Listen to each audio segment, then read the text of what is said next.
Hey everybody, well, I just got to the airport and I was able to make it through very quickly, so praise God for that.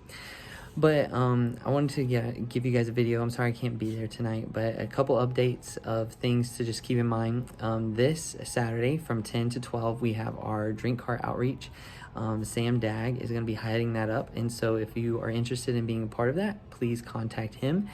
And then next Saturday, we are going to go help Baylight Baptist Church get started. So we're going to get the word out about their grand opening, which is coming up in February. So we're going to be putting out door hangers and things like that. So we'll be meeting at the center, the Irish Center, at about 8 o'clock. We'll leave at 8:15 from the Irish Center to drive over there. And we'll be there until about 12:30, and we'll grab lunch over there or something, and then we'll all can come back together. If you need a ride, please contact me and let me know. Text me if you want to come. If you want to just come along with us, drive your own car, things like that, let us know. We got about 5 people going right now.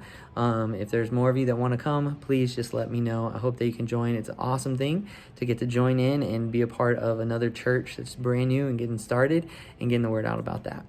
Well, I just want to give you guys just a quick devotion tonight as well.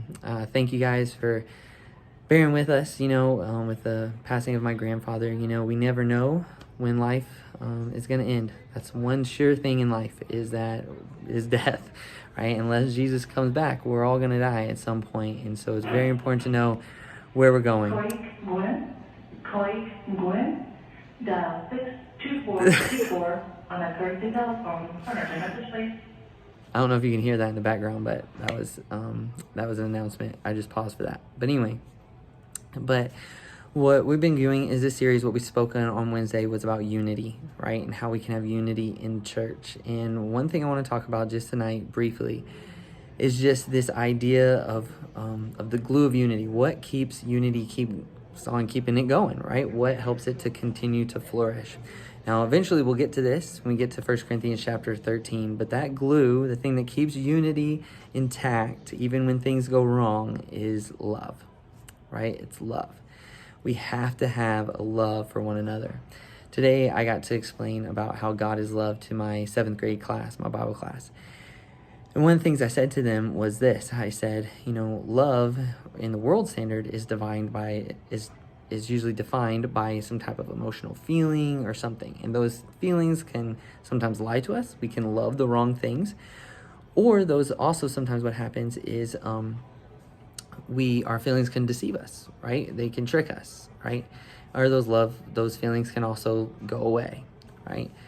But also, love isn't just a self-sacrifice, right? And Paul in 1 Corinthians chapter 13, he says, I can give my body to be burned. I can give all my money away to the poor, right? But if I don't have love, it's meaningless. And the idea there is this. It's not just a sacrificial action. Because sacrificial actions can be done with a motive out of selfishness, right? Something to make us feel good. But that true love that has to exist for unity to exist is one where you set your affection on someone else.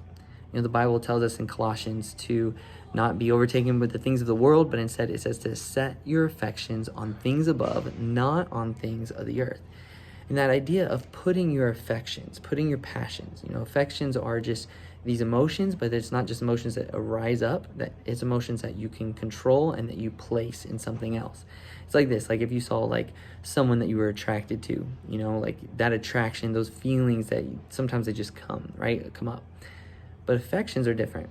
Affections are something that you intentionally place in. A lot of times we say love is a choice. And what we mean by that is you are choosing to love someone else. You're choosing to put your affections and emotionally attach yourself to someone else so that you can serve them sacrificially. And in church life, right, for us to be unified, it's the same thing within family life. In a marriage, you have to have that same affection where you're putting your affection on someone even when they drive you nuts and crazy sometimes, right? And that you're choosing to love them self-sacrificially even through hard times. Same thing goes within the church, right? We have to have that same type of love for one another where we are setting our affections on each other, where we're choosing to love one another. In all of our differences, in all of our personality quirks, we are choosing to set our affections on them, right? Choosing to love them. And that is what keeps the unity. Because whenever something bad does happen, right?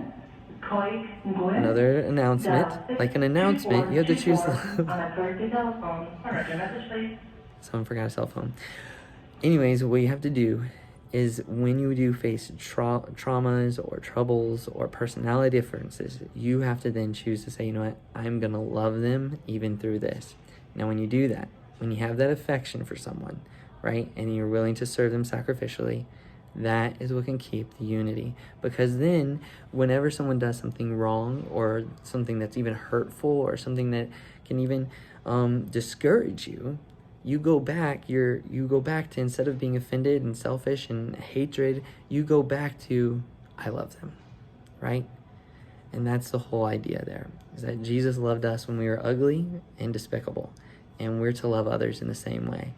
And so if we want to have unity, we got to have true biblical love, where we're choosing to set our affections on people, where our foundation is love, and we're serving each other. Well, I hope that you have a good night tonight. I hope that you guys can grow in affection and love with one another tonight. I'm sorry again that I cannot be there. Please keep me in prayer as I travel. Please keep my family in prayer as I try to minister to them, as well as my dad as he tries to minister to them as well. All right, I love you guys, and I hope that you have a great night.